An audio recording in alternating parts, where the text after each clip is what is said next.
minutes, but it's fine. We still Yeah. have hours. So No, Singapore inside. A very warm welcome, Chuma. I think this has been long overdue, as I'd mentioned. And I think it's going to be a conversation. And as people start joining in, and we'll have the conversation two-way, even if it ends up just being you and I, this is going to be recorded. We're going to upload it into the school so people can benefit. But for me, whenever I think of you, I think of one of the earliest adopters of AI back when AI felt like a a get smart quick scam, if you will. Right? It's everyone was on AI, everyone was generating everything with AI. And I remember specifically a call that we had, and you absolutely changed the way I created content. You were like, why are you duplicating stuff? You're having calls on a weekly basis and you're generating content. Why don't you just leverage some of that content? And I thought to myself, this guy, this guy, and he's thought about it. And obviously, your mission is to help businesses thrive in the digital age, not just businesses, also individuals, right? And you've done that so proactively, in founding your company, Genius AI, which we'll speak a bit about that. And you're making AI and artificial intelligence practical, accessible, and valuable for entrepreneurs and professionals. And I think even how you speak about AI, you're one of the individuals that I look to make AI feel lighter, if you will. As things come, as new softwares get rolled out, you combine this wonderful trifecta of tech, business, and human potential to be able to help people stay relevant and to create opportunities in a rapidly changing world. And I think it's a privilege to have you on the platform. And as a point of departure for me, the fact that I've just shared some of the things that you've been doing in the space, everyone is inundated, it feels like to me, including myself at this point. Is Claude, now ChatGPT is the hot new topic. Now it's Manus. Now it's how do you, as someone who's on the cutting edge of the AI space, just stay afloat and stay sane in and amongst it all? Whew, what a loaded question, man. Well, first and foremost, thank you so much for the introduction when I put attempts. And I think if I can give you your flowers too. Sometime last year, all right, I reached out to you and asked you, look, how do I grow this TikTok channel? And I've saved this for you for such an event. I'm happy to share with you that since we had that conversation, I'm sitting on 27,000 followers Come on on, TikTok. man. Established another channel, which is a running channel, and that one is sitting on 12.6 thousand. And Bro. now I just started a new AI channel, and in just a month, we've managed to get over 4,000. So Sure. that advice about being relatable, being genuine, and being Yes, sir. sincere, and just picking up the camera, that was absolutely valuable. So thanks to you too, man. Really do appreciate that. Yes, Okay, sir. Yes, sir. now to your question, when I put at tabs, look, I'm not going to lie to you. I don't think it's possible for anyone to keep abreast with all of the information that's coming down the pipeline, right? I really don't think so. We're living in a time of information overload. Every single day, there is some kid in his room that is developing an AI tool. Every single day, these big companies are dropping new models, they are dropping new features. It's an AI race, right? Remember, all of these companies are competing for the same market, which Yeah. is us. And every day they're trying to make these models better, drop new features, you name it. So it's not possible to keep up with these tools. I mean, look, even I myself am building my own tools, right? I've been Mm, using Canva code recently, and my mind has just been blown. I'm building my own tools. I built my own to-do list tracker and time what you call this task manager. I also built ah, my own lead tracker, and imagine now all of those other tools that other people are building, and this is just me in my room, but they are entities. So I don't think anyone should put themselves under pressure to keep up to date with what's happening in the tech space.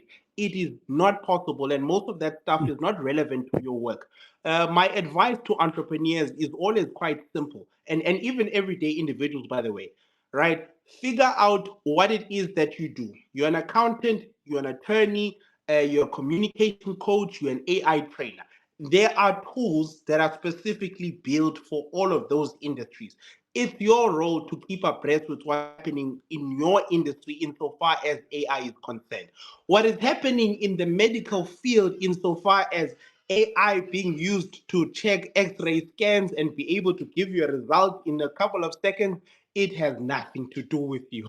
And it is of no benefit to you outside, of course, of you just having knowledge of that for conversation's sake. But it's not possible to keep abreast with all of the information that's coming down the pipeline. There's just too much. It's an information overload era. See. So I love the fact that you're highlighting that in and amongst the noise, you must pick a lane, right? And you clearly say, don't be ignorant, but don't try to consume everything all at once. Now, let's say the only AI I've ever used is ChatGPT, because that's the one that we're all onboarded into. I Yeah. hear people talking about all these other tools. How do I even start to say, look, I teach people to speak, I give people confidence, I give people the tools to be able to show up as themselves. What now? Okay, cool. So of course, ChatGPT is the kingpin, man, and I'm one of those people who market ChatGPT for free. That's how great the tool is, right? But I always also urge people to be a bit curious. So I've always used ChatGPT, but I heard a lot of people talking about Claude. And Mm, I ignored it for a while because I thought to myself, look, man, we had this launch when DeepSeek came out, Meta AI came out.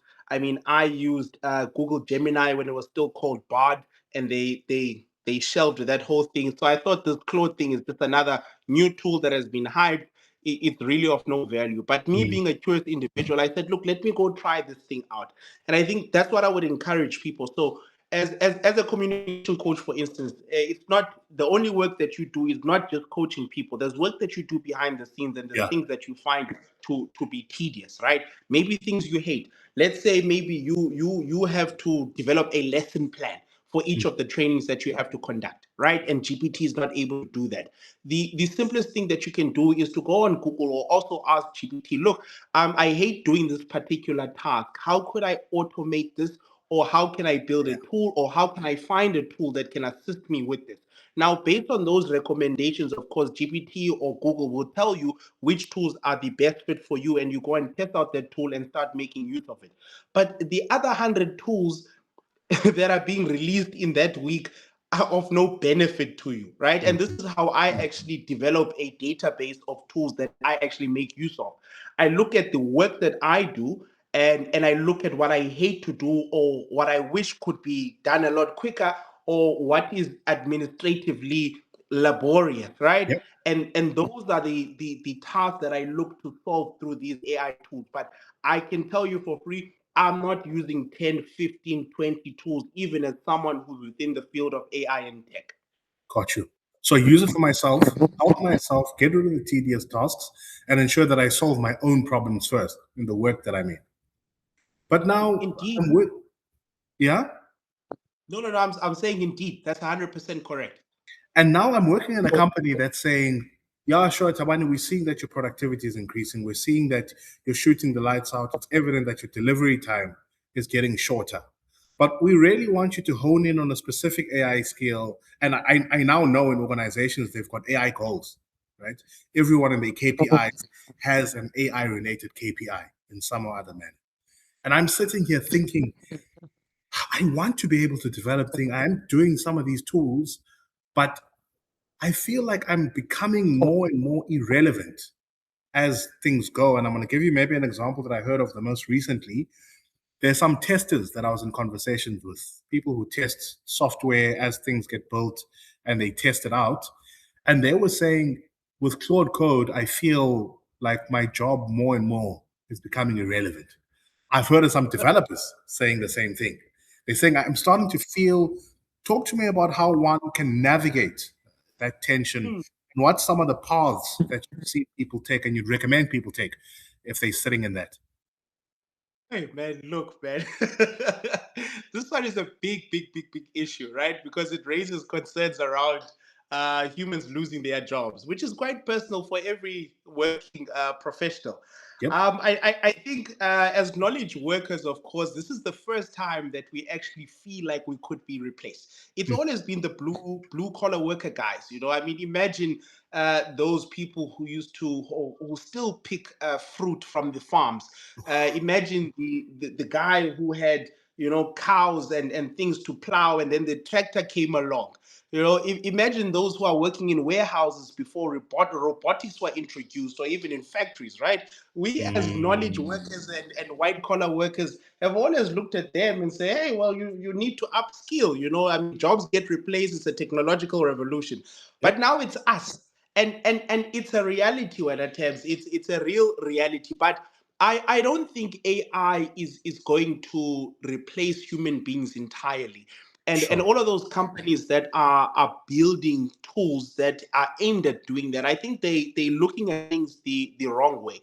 So which with each technological revolution, of course, jobs are phased out. That's a reality, right? So if Yeah. you feel like potentially you could be phased out, it's a cause for concern, and it means that you need to have a look at how you can upskill yourself to future proof yourself. That is a Sure. reality. I'm not going to sugarcoat that.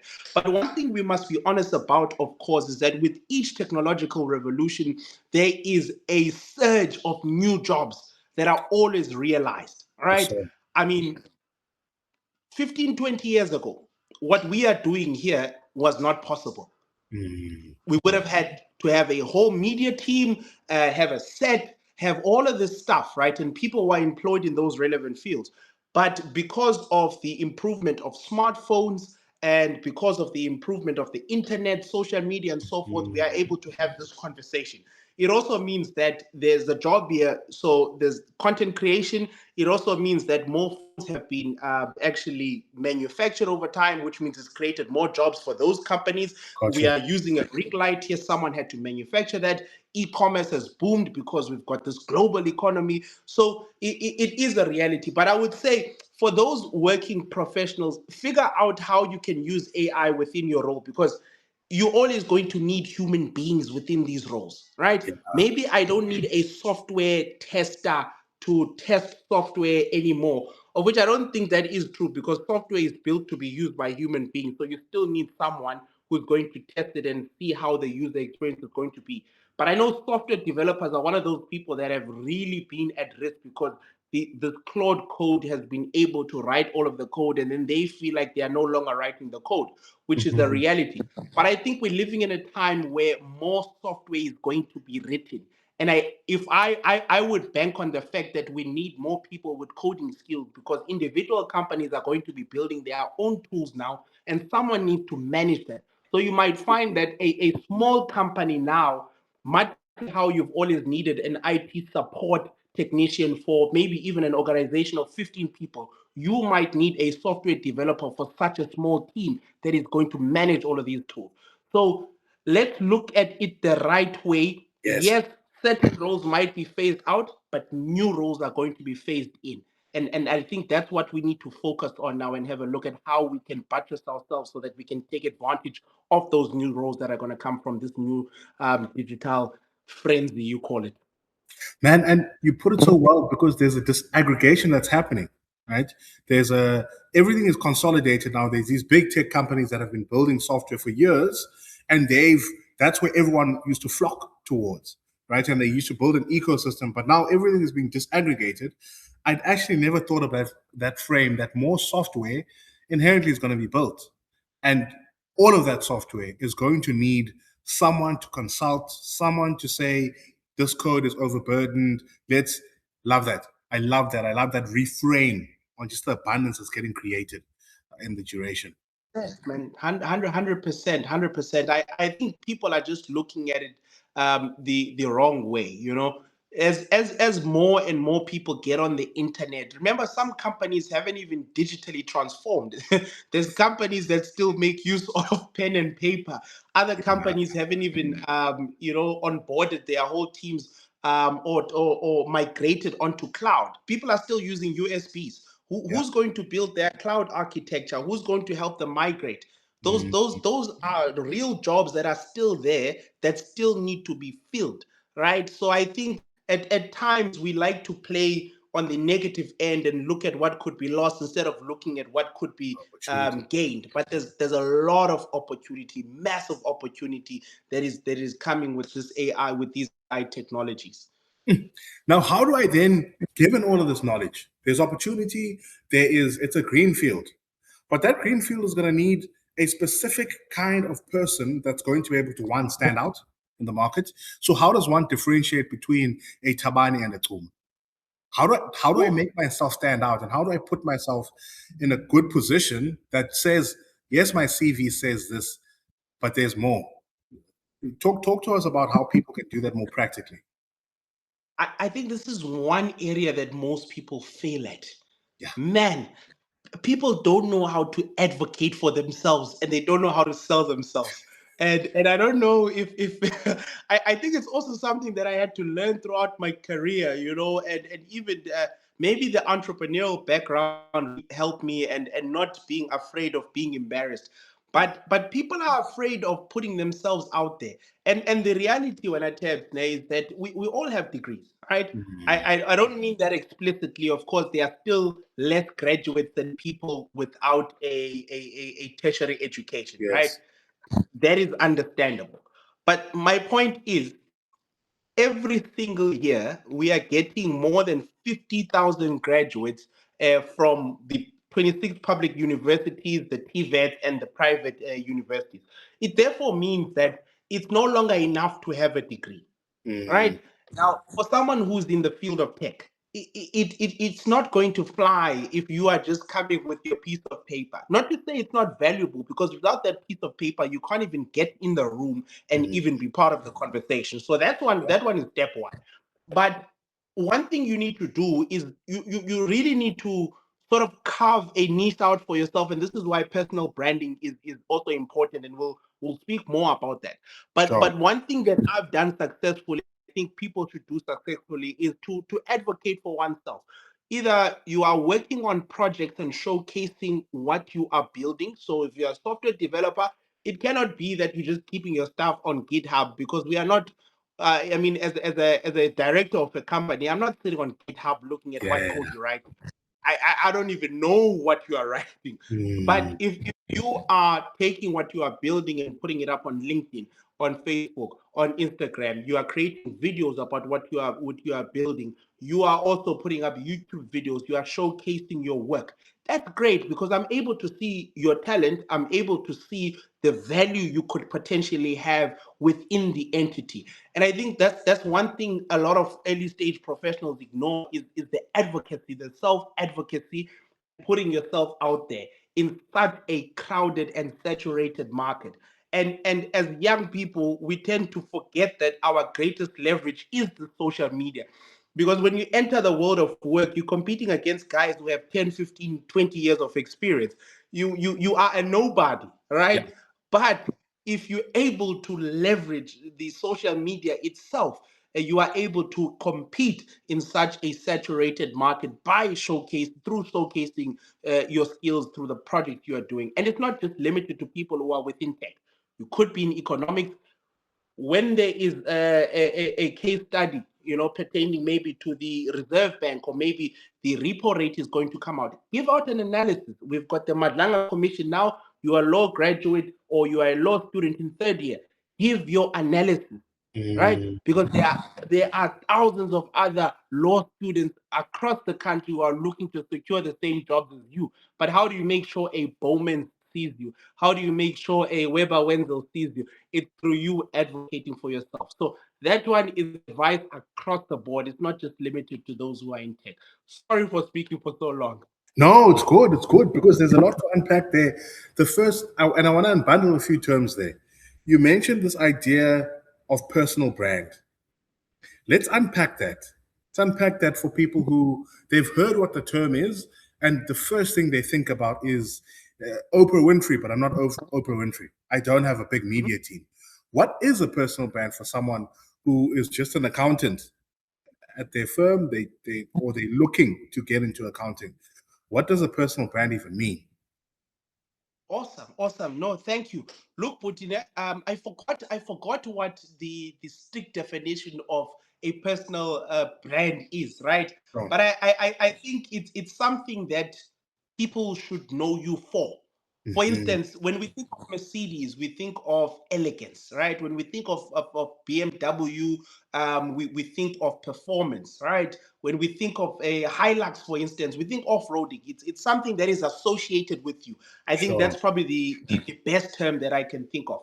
Now, as an individual, I think branding for the longest of times we've left it out for entities. And one Mhm. thing people didn't realize is that even as individuals, we're supposed to have brands. So I would imagine that when most people think of me, they think of AI, AI. Yeah. right? Unless if I haven't been successful at doing that. But most people know me. When they think Chuma, they think AI. AI guy. Okay, Yep. that's the association that I've created for myself. It therefore means that I create a pipeline of opportunities. Whenever people have something related to AI, I'm top of mind. More recently, the other association that I've created is the running community that I've built. So a lot of people that have started to know me over the past year, when they think Puma, they think running. They think Mm. running content, but comical running content, because that's the niche that I've carved out for myself. Now, as a working professional, right, it doesn't mean that you must go out there and be a content creator, Mhm. but for me it's to say give commentary about what's happening in your industry, because that shows thought leadership. Now, if you are continuously providing free advice and commentary on what's happening in your industry, it positions you as an expert, as a professional. Now, that also builds your profile or your public persona in people's eyes, which Sure. therefore means that when an opportunity comes along, because you've built that personal brand within your profession, it therefore means that it generates opportunities for you. And I think that's what people don't actually understand. I'll make an example. When we think law, we think of Nukai Tobi. When we think of the best lawyers, right? Yeah. We think of Advocate Nukai Tobi. We think of your Harry Nels. We think of all of these big names. There are a lot of attorneys and advocates and senior counsels in the Mm, country. mm, mm, But mm. when the big cases come up, we know who the big dogs are, Got you. right? And that have them having that brand, I mean, these guys are not social media savvy, but they've had the luxury of appearing on big cases on TV, Yeah. and as a result they are perceived as the best. You might find that objectively speaking there are They people might who are not be. better than them. Yeah. It might not be, right? But they haven't had the benefit of that screen time. So you need to give yourself your own screen time, because no one is going to give it to you. But I think that is what people don't actually understand about the importance of having that personal brand, is that it's a long-term game. When I put you, it's not going to make you money immediately, but it's a long-term game. And what I'm hearing from what you're saying is there's a consistency about it. You don't become the AI guy from posting two posts, and then all of a sudden you're the AI guy. As I'd mentioned earlier on as we began, I said, whenever I think of you, I think, man, this guy just adopted AI very early on. Before anyone was talking about AI as much as they're talking about it now, you were one of those people, AI, AI, AI, AI, AI, AI, consistently, easily every day on LinkedIn. AI would come up, to my AI, to my AI. And what that does is it creates, as you say, that association, right? That it's almost like when in high school when you've got a friend or someone that you're always with, and when you come after a period of time, they'll ask, "Man, "Ay, man, where's such and such? Yes. Where's Tim? Where's when they see Tim, where's Tuma?" Naturally, people start asking, "Where's the other person?" Because you guys come as a pair, and I think the branding and the association comes at exactly that. So find what your level of expertise are, and then there's a part about giving your view and giving your thoughts. And I've also heard in the space people talking about this idea of value. For the longest time, for me, I didn't know what this meant. I heard, yes, you must add value, make sure that you're a thought leader. And from afar, I thought I understood what these things are, but there's definitely someone who's sitting there saying, what does value even mean? What does thought leadership even mean? Why can't I just go to ChatGPT and say, hey, I'm a lawyer, generate me something on the Mugaitobi case, copy and paste that onto LinkedIn and just carry on with life? Is that value? Is that valuable? Let's unpack just the clutter that's in there. Okay. I think firstly, man, beautiful question. Beautiful question. I'll tell you why. Um, I think it was 2024, 2025. But there was a period where I was aggressively posting on LinkedIn, right? And I mean, I was trying to get the numbers up because really what I wanted to do is to get to a point where I had 10,000, 15,000, 20,000 followers. Sure. But then, with the introduction of AI and reading other people's posts, I started to see that people are not taking the necessary time to actually draft what they are posting out there. And as human beings, when at times we are not stupid, I mean, we've all been using AI now, so we sort of can pick up the style of writing of AI. And I'm not against using AI to write your posts. It only Yeah. makes sense for you to speed up that writing because we are busy people. But I've slowed down because there's no way that you can have an opinion every single day. All right. And I've sort Mm, of reason why I've scaled down or scaled back is because I'm trying to wait for times when there's something of value to say. And I think also plays into the effect of scarcity. You're not gonna appreciate someone who's putting 10 posts out every single day. I mean, even the algorithm itself is going to sort of yeah. shadow ban you. But I think in sharing commentary when it's always important to ask yourself what is the person on the other end going to gain from what I'm saying, Sure. right?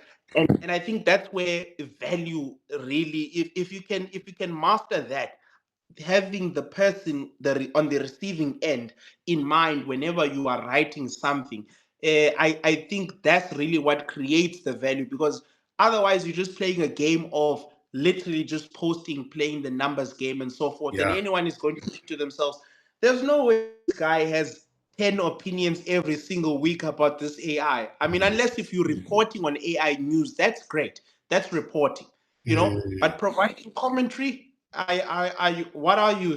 The next Isaac Newton? I yeah. mean, look. So I think it also plays into the thing of you don't have to have an opinion about everything, man. Pick out things that you are an expert in. Like, I like what you do. You've picked out a niche. You say, I'm going to teach people about how to speak, which is a valuable skill for professionals that most of them don't actually realize that they need Mm, that, right? And I'm sure you consume politics, you watch rugby, you have opinions about sport, geopolitics, but you picked out a niche and said, I'm going to comment on this.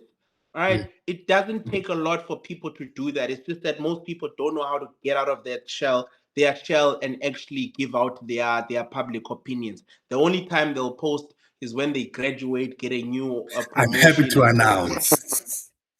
then they expect to be remembered by the world when there's hundreds and thousands and millions of posts every day. Mm. Eh, sorry, I digress. And I've been giving a lot of people that kind of counsel these days to try and look for the channels that no one is hitting. So, for instance, something as practical as I'm a young graduate, I'm looking for employment. The most flooded place statistically are job boards. Everyone is applying to a job board. Everyone is submitting their CV on some other portal. It's literally everyone who's looking for a job is using that as an avenue. So I often say that's crowded. Use it because you never know, but that's crowded. You can't use that as your only channel.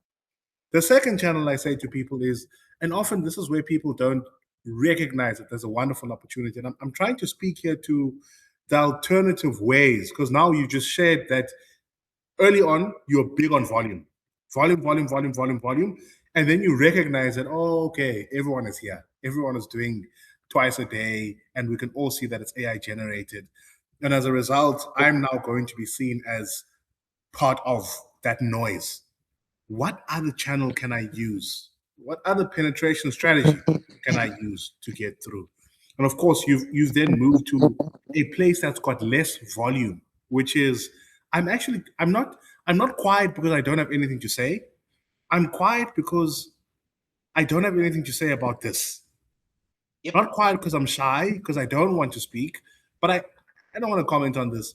This I want to comment on, which then just increases people's antennas. Whenever they see your posts, haven't heard from Chuma in a while. I wonder what he has to say this time around. So you're exploring an avenue that isn't explored by the masses. And for people who are job seekers, yes, job boards, but secondly, most companies have referral programs. Kuma's working at Genius AI, and let's say there's Otabo working at Genius AI, and he's managed by the director, Utuma, and Utuma's saying, look, guys, we need some strong people in the team. And if you know of anyone, recommend them. Let me have a conversation with them. Of course, the incentive for Utuma, who's the head of the organization, is that he wants people that are like minded to the people that are in the organizations already. And of course, there are people that you're like, this person's got a strong mind, and as a result, there's a high likelihood that the people Utabo associates himself with are also have got a strong mind. They're probably into the same university, same background. They would have met somewhere that was going to give them a connection. So companies often do that. They often say to the employees, guys, recommend people. As a matter of fact, we'll incentivize you. If you bring us Mm, someone and that person is good, we'll give you mm, 2,000, 3,000 yan, right? And now Utabo thinks to themselves, man, I really need to bring someone who's great because I want that 2,000, right? So whoever Utabo brings is going to be someone that the company is highly likely to employ. But very few people, at least in my world, have said to me, you're in a company, are you guys looking for anything? Do you guys have a referral program? There are very few people who are seeking to get employment through that avenue. Often recommend people go through that avenue.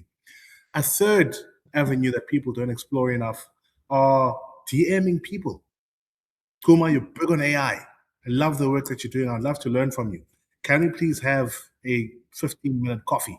Right? Of course, you don't always need to ask for something. Maybe sometimes it looks like hey, I really liked your post on this. I wonder if you saw this. Hey, I see you're really into AI tools. There's this Manus that came out, and the use case that I can see for you as a business owner is ABC, or it's just popping in to just have a conversation. I hope you enjoy the tool, right? So next time I post something on LinkedIn, Ukuma is going to engage because we've spoken in the DMs. That's the other avenue that people don't pursue. And then, of course, the posting itself and being vocal itself.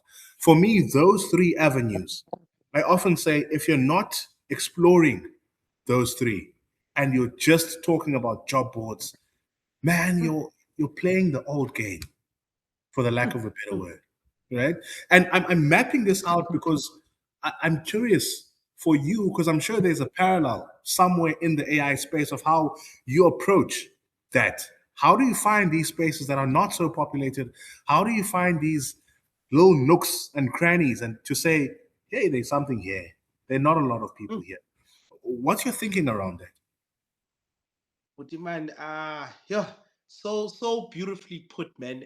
More especially the last two points, and I think a lot of people don't realize. I mean, look, at some point I was searching for jobs too, and I would have benefited from such advice. I remember there was a point where I was machine gun applying for jobs, and I was just shooting everywhere.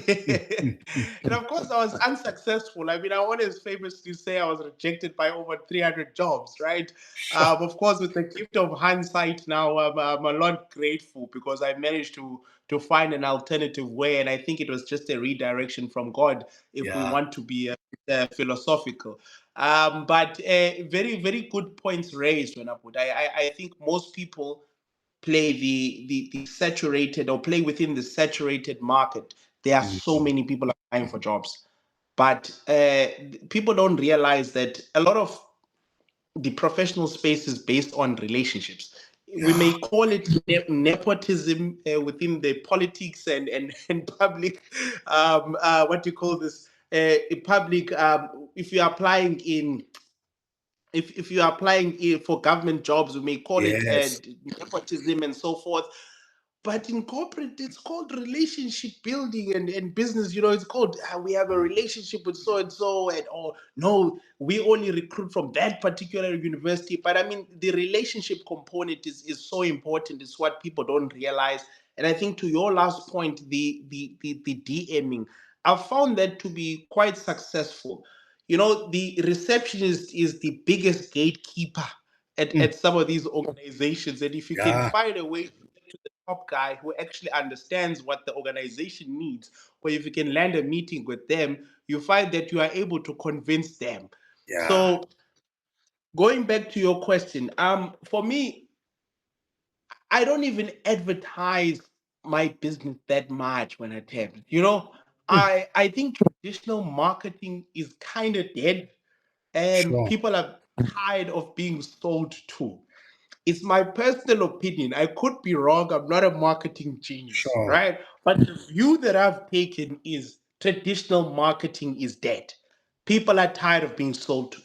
So this is why I've always taken the approach of educating people, right? Because Uh-huh. I'm trying to give value. Yes, you're not going to pay me, but tomorrow you're going to meet someone who needs help with AI, and I've Sure. bombarded with so much of my content that you perceive me as the person who is most likely to solve this problem.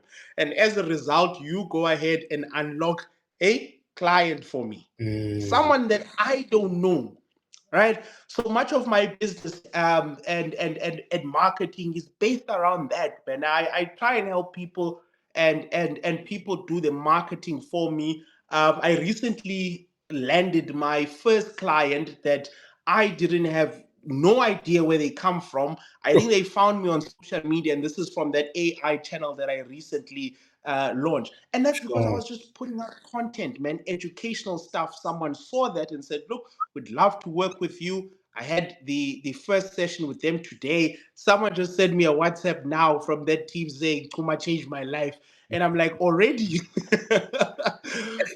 But you see now, you're training a team of 10 people. They're finding value. Those 10 Sure. people work for other organizations, and they're going to have a conversation about, hey, we've started using AI within our entity. And then they start to ask, oh, who's helping you guys? Oh, no, this guy named so and so. And it creates a pipeline, Mm, as opposed to try to literally directly sell to people, man. I think that is advice that I could give to other business owners in terms of trying yeah. to move away from the saturated area of just constantly trying to sell people. Just give for free. And I mean, the Mm, founder of this platform we are using is the biggest advocate of that. Give up yes. until they ask, then you charge. Simple as that. Mm. I, oh, man, there's so much there. One, it's counterintuitive, this idea of giving before you Mm, receive, mm. giving It before makes you ask, because there's the I now know that it's not true. There's this idea that, man, I must keep my best stuff to my chest, right? I can't for the life of me give Koma my frameworks. I can't for the life of me.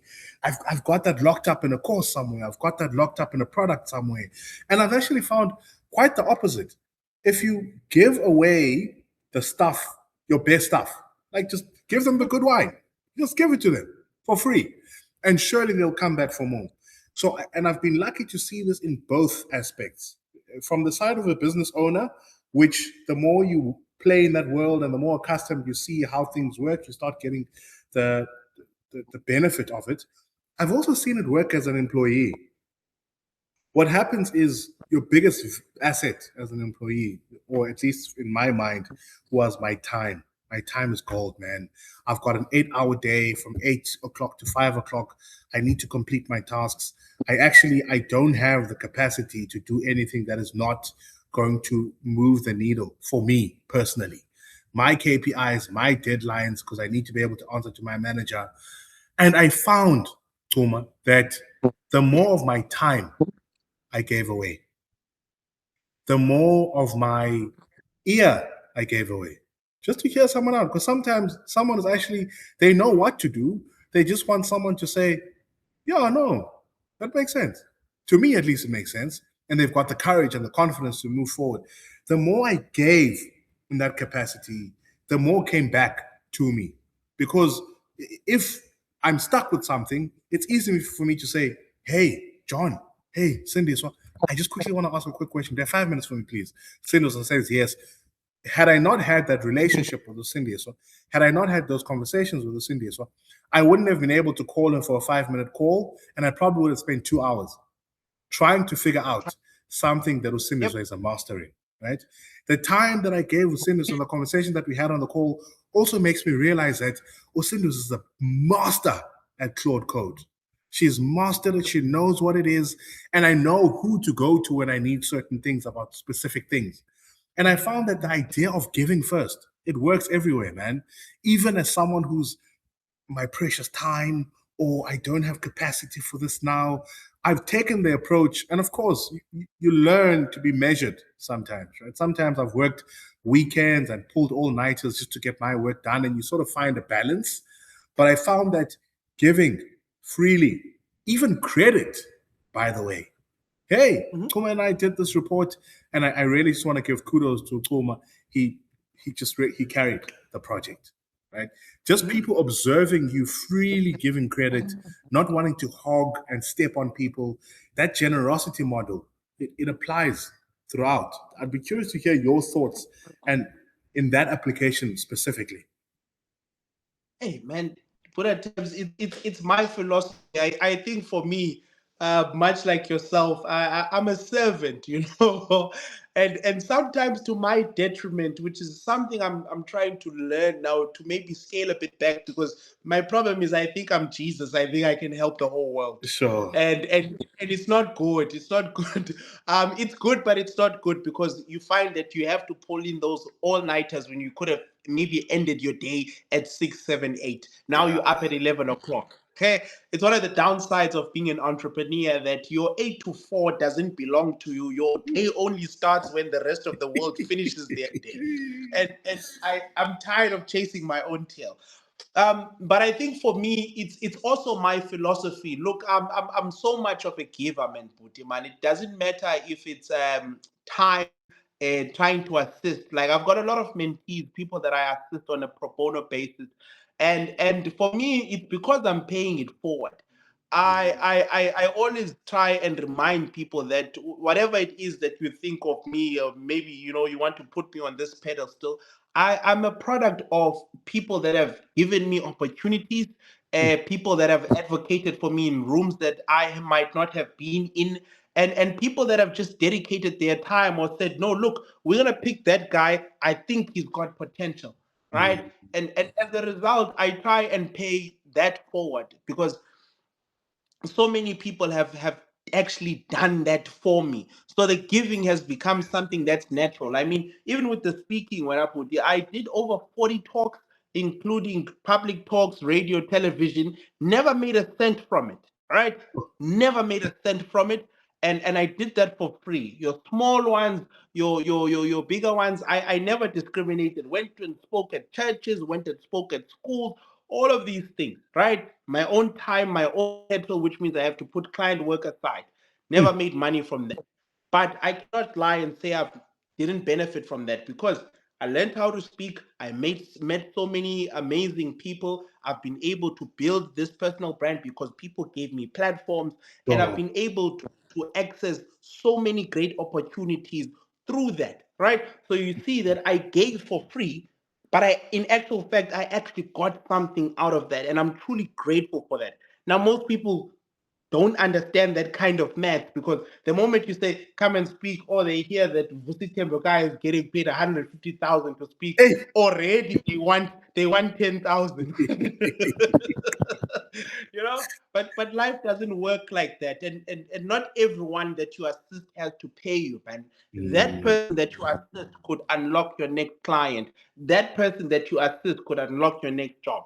And I think really there's so much value in just giving and not focusing on the outcome. yeah. You can't always figure out what the outcome is going to be. I mean, this universe works in its own way, Yeah. but you can never go wrong trying to give, man. Dude, and what you're saying is reminding me of one of the strangest opportunities, speaking opportunities I got.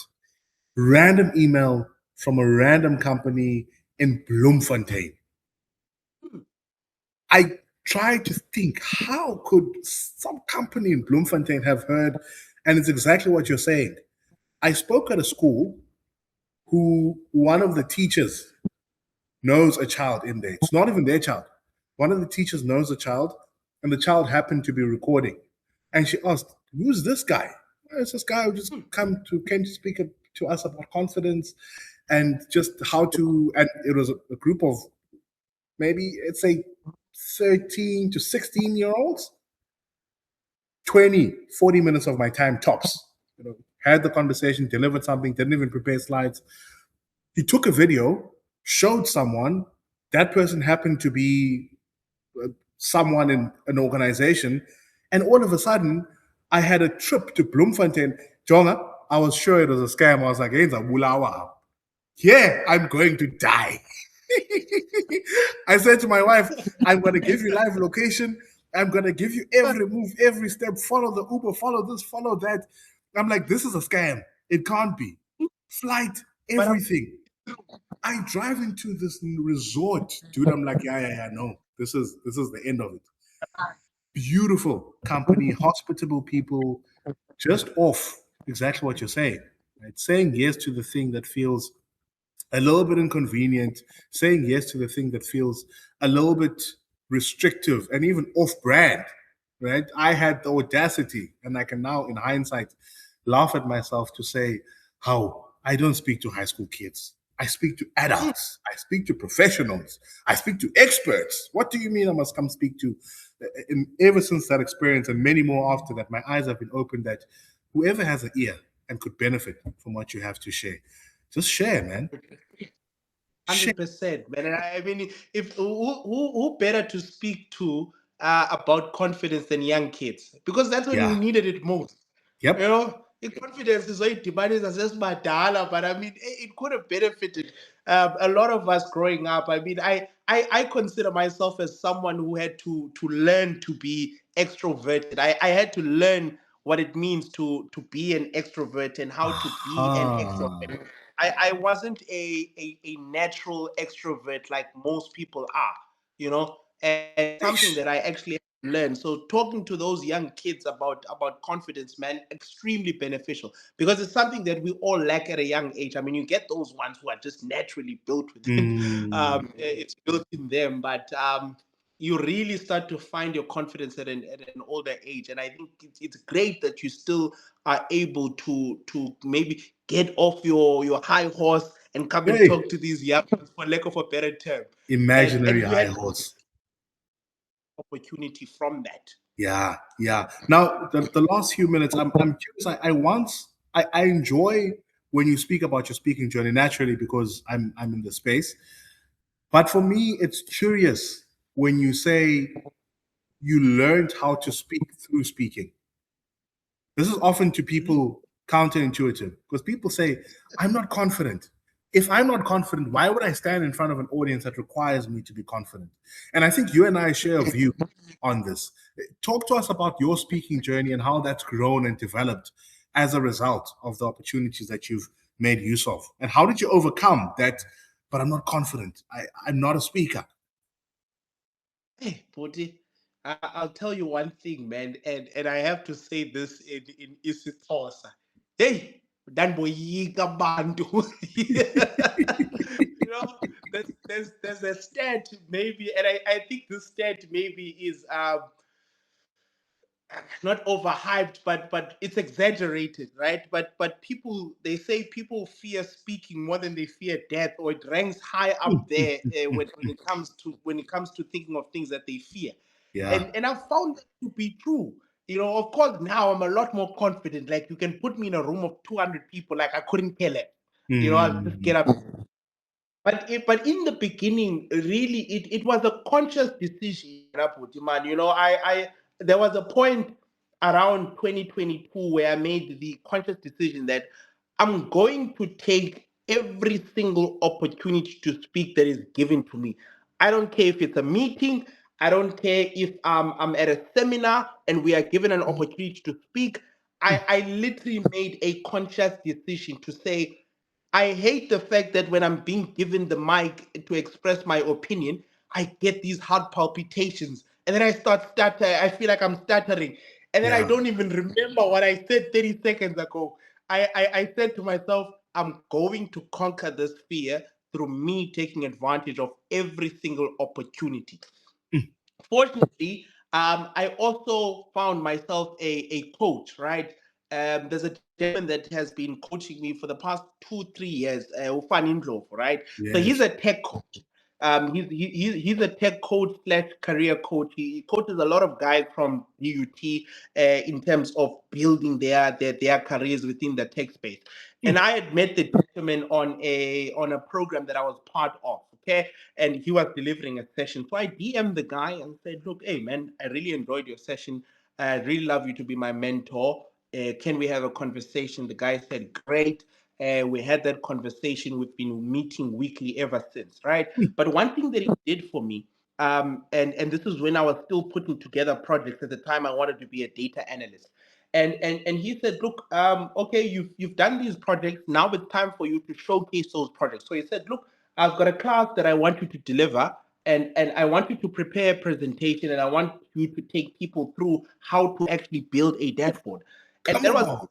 one of the earliest opportunities I got to actually present something, and it was virtual, right?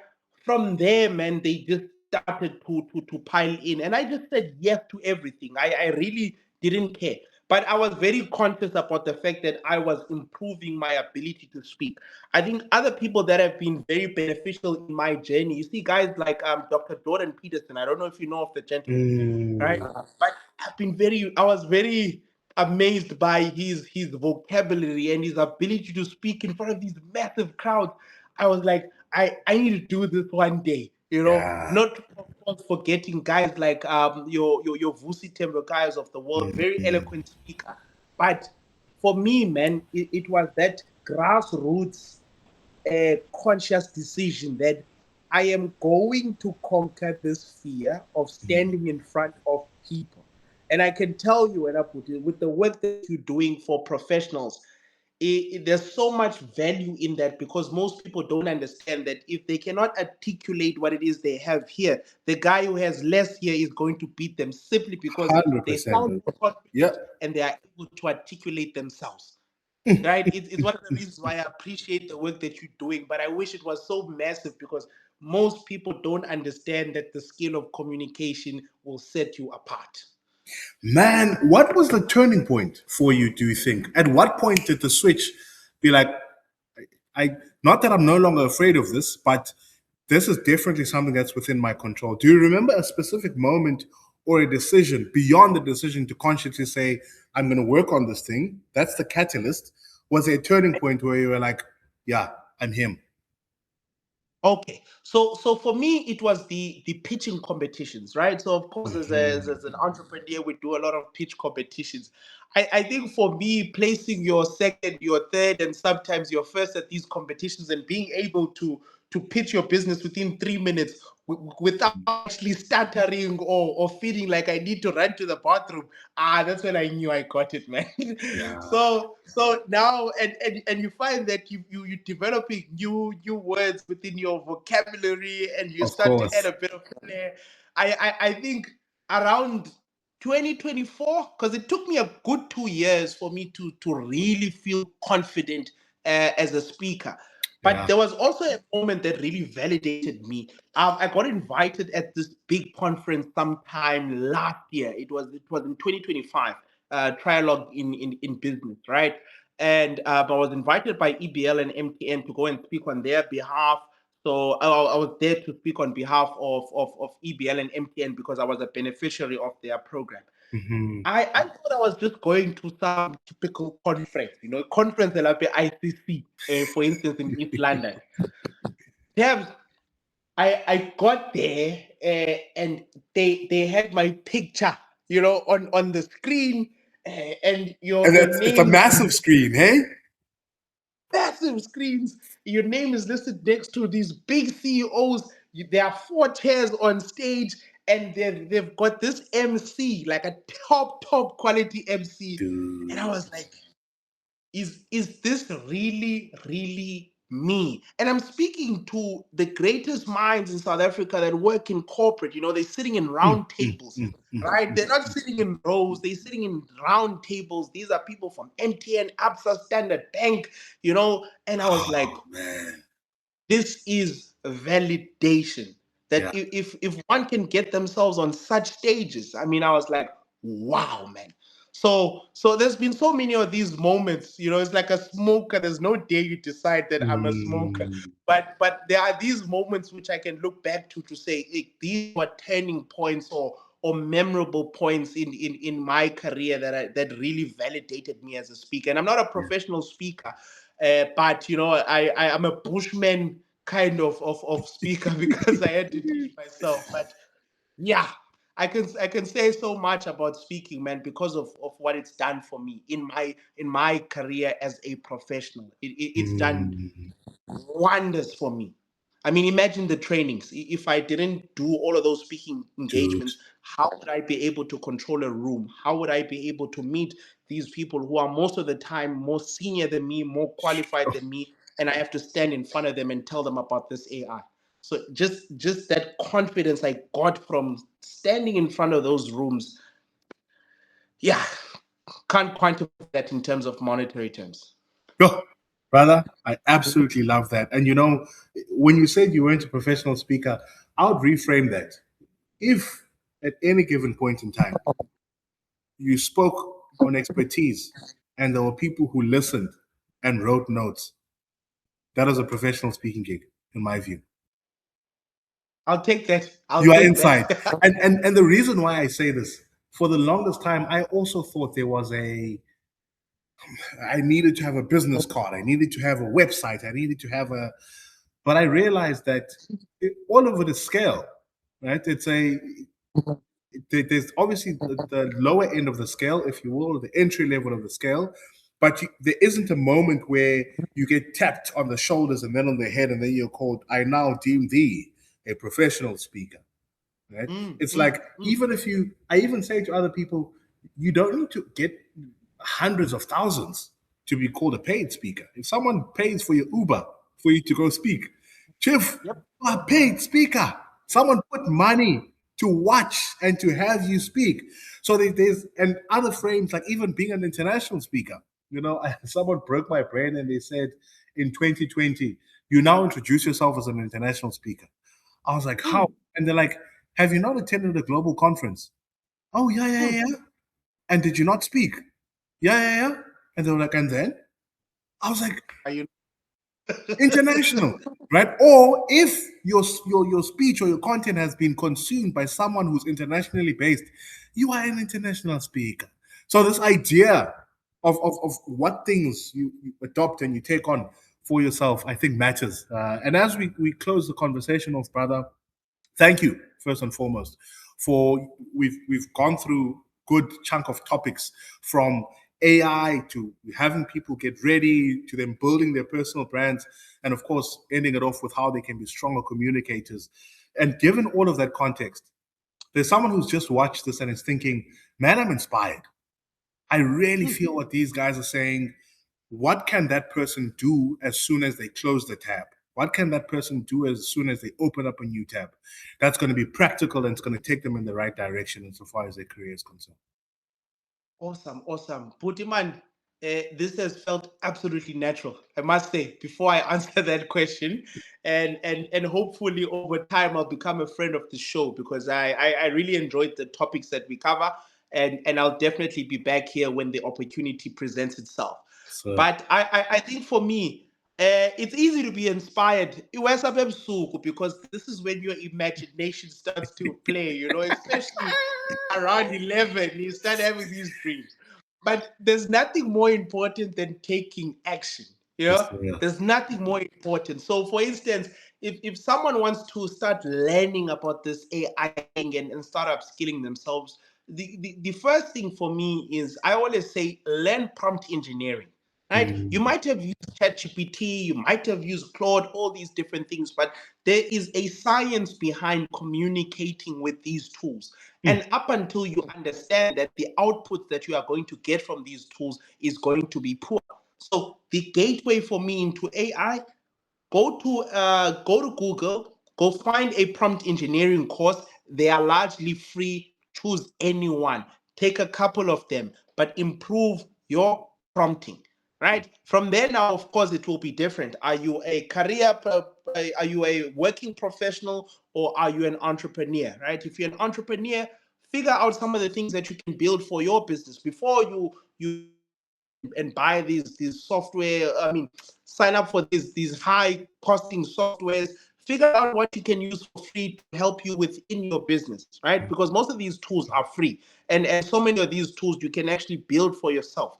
And through you building those, of course, you'll be able to figure out what this AI actually means beyond just using your typical chat GPT. Like I said, I've been able to build my own task manager using Canva Claude, right? Canva Claude, using Canva code. And I built my own task manager and my own lead tracker. Okay, in just a couple of seconds. Now I don't have to go and pay for a task manager or a lead tracker. So that Mm. saves me money, number one. But number two, I've also taught myself a skill. Number three, there is a product offering that I can add within my company to say I can build these low code, no code solutions for you guys too, simply So, because I taught myself that. Now, as a working professional, of course, you really have to implement what you've learned. So you, let's say you at work, you do a lot of proposals, right? It takes you a week to put together a proposal. mm, Today, that same proposal, try and use ChatGPT to build that proposal or to put it together in an hour. But the point I'm really trying to drive is once you close this tab, take action. yes, sir. That's really the point I'm trying to drive, because it doesn't help being inspired. We are all inspired, right? Oh, But how do you go to the next step, which is taking action and implementing whatever it is that you've learned? yes, sir. Brother, thank you for your wisdom. Thank you for sharing just some practical things. And of course, leaving us with the idea of you need to take action. A thing I learned this week was this idea that the only difference between you and the person that's built the thing that you want to build is at the moment where it became inconvenient, they didn't stop. At the moment where they needed to do more admin, consult another. So, for instance, taking action can look like just Google what course to take. And someone's going to say, ah, but this one is paid and I need to do a subscription here. And then, hey, how does this thing work? And then they close the laptop.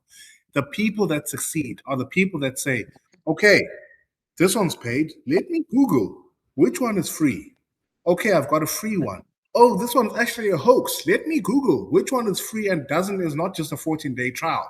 It's almost like the people who relentlessly overcome those hurdles, get to learn so much more. That broke my brain when I heard it. It's so simple. But I think about it and I'm like, actually, it's just that relenting, I'm going to figure it out. I'm going to figure it out. And realizing that the people who've done it haven't always had it mapped out. It's a matter of whenever those little hurdles came, and it's often little hurdles, like small hurdles, just go over those little hurdles day by day. Thank you so much, brother, for your time and, of course, your expertise. We appreciate you. Oh man, Puti, thank you so much for the invitation, man. Puti, I'm looking forward to people benefiting from this, and hopefully, at least one life can be changed. Through the conversation that we've had, whether it be about personal branding, entrepreneurship, speaking, or even AI. But I really hope that we can at least impact one life. Then we can say this has been successful. Otherwise, thank you so much, Puti. It's been a great one, Puti. Yes, sir. Appreciate you.